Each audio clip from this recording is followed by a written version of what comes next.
And I'll have a couple as well. Coach, you said a number of times, but a couple of things. I'm curious, is it the same couple of things every week, or do you feel like you're kind of chasing a couple of different things each time that you fix one thing and something else breaks down? How would you classify, that? Yeah, well, listen, you got to take care of the holding calls on the offense. So we've got to make sure we take care of that part. Um, and then on the defensive side, when we have opportunities there, whether it's third down to get off the field, you got to get off the field. So those are things that we can work through. Guys are pushing through some things. George is out there busting his tail. Now he's got the bad hand and he's trying to work through that and get that taken care of. But a fumble that might be right there.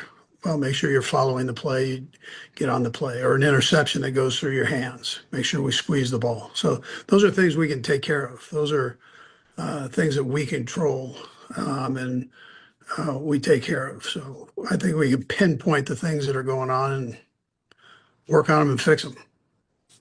What about drops? I know you had a couple that resulted in big interceptions early on. You had a couple in this game that were critical moments. Is that highlighted just because you're not coming up on the winning side, and maybe we as media, you mentioned media fans, coaches, we kind of forget about it when it's a win, it just kind of fades away, but it stands out more. Or do you look at? I know you guys chart all that stuff. Do you look at it and say drops are a bigger problem for us this year?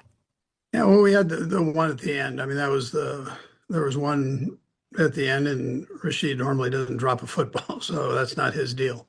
And the Kelce one there was a penalty on the play, so it didn't kind of negated that whole thing. But those guys, you talk about either one of those two, and they've made the great plays too. So I don't look at that as something that's hindering us. I mean, that's not something we've got to take care of the penalty part of it. I think Soren, as we go forward here, and just get that taken care of. These things are happening at crucial times, and it takes you out of a flow. It might be a time that you're first and 15, first and 20, second and 20. It takes you out of your run game stuff, the flow of that potentially, or whatever you have going at that time that's sending you forward. Now you're going backwards. And then likewise, you're using good plays. So you're using up plays when you do these things, and that's not a healthy thing to do. One more, and this is the routes. Are you happy? Are the routes crisp, and is Pat and his receivers on the same page, and everyone running the routes the way they should be run right now? Yeah, they're doing okay. I was proud of 1 and 4. They both pushed through some nagging things there with the ankle and the hamstring to get themselves out there and to play, actually get out and play. And they had some big plays for us. But for the most part, yeah, they're on the same page with the quarterback. Thank you. Let's go next to Jesse Newell. Hey, said I'll have a follow-up too. Hey, Andy, you guys are plus 73 on point margin this year, and you're 6-6. I just kind of wondered what you make of those two things coming together. Yeah. So we do have stats, and but you need points, and you need to make sure that you take care of business when you're in the red zone. If you need to score 35, you score 35. If you need to score 20, you make sure that you have more points than they have. And that's all three phases. I mean, it includes everybody. And we pick up, Jesse, you pick up, and you saw it in this last game, you pick up a play here or there. That's the difference in the game, and that's where we're at right now. And we've got to flip that around. And, to do that, you've got to take care of some of these issues, and then it's a different ballgame, but you have to do it. I mean, I can stand here and talk about it, but you've got to go do it. And the second one, I just wondered, you said a few years ago that Mike Frazier communicates with you on fourth down decisions in the headset, and then you have 51% of the vote. I just wondered, you guys have been one of the most aggressive teams throughout the course of the season throughout this year, but is that still the process that you go through on every fourth down decision as you hear from him, and then you ultimately make the call? Yes. I mean, he and I will talk during those or before those take place, or even before the game. We kind of go through all that during the week, So Frazier and I have a long meeting on Fridays, and just where he and I go through situation stuff and where we need to go with it.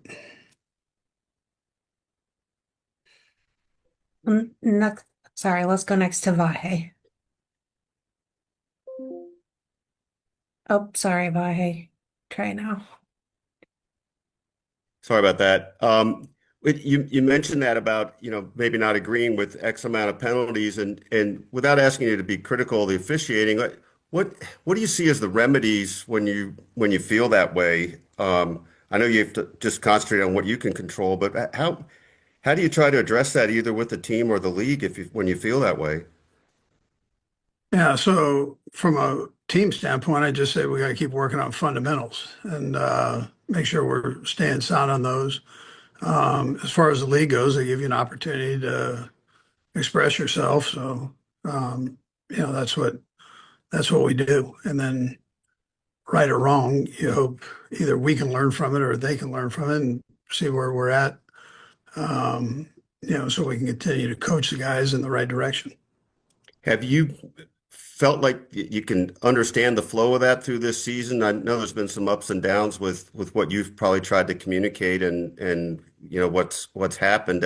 How do you measure the feeling of progress or not in that? Yeah, With the league, I mean, yeah.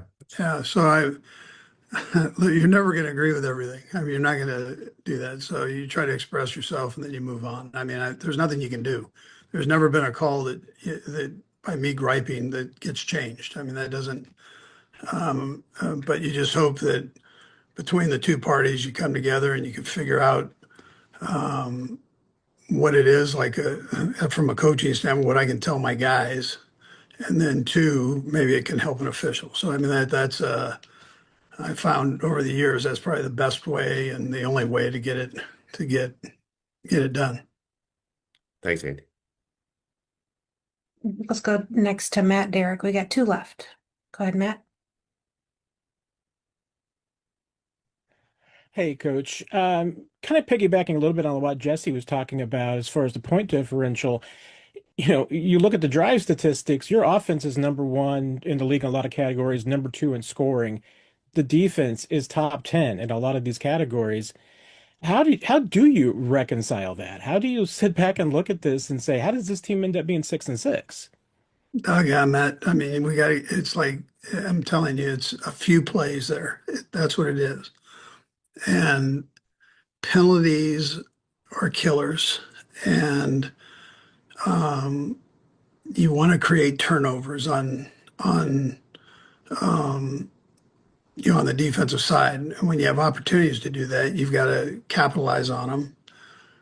Third downs become important, both sides of the ball, how you handle those. Travis Kelce and the Kansas City Chiefs faced disappointment on Thanksgiving Day, falling to Dak Prescott and the Dallas Cowboys with a final score of 31-28 in Week 13. This loss dropped Kansas City to a 6-6 record for the 2025 NFL season.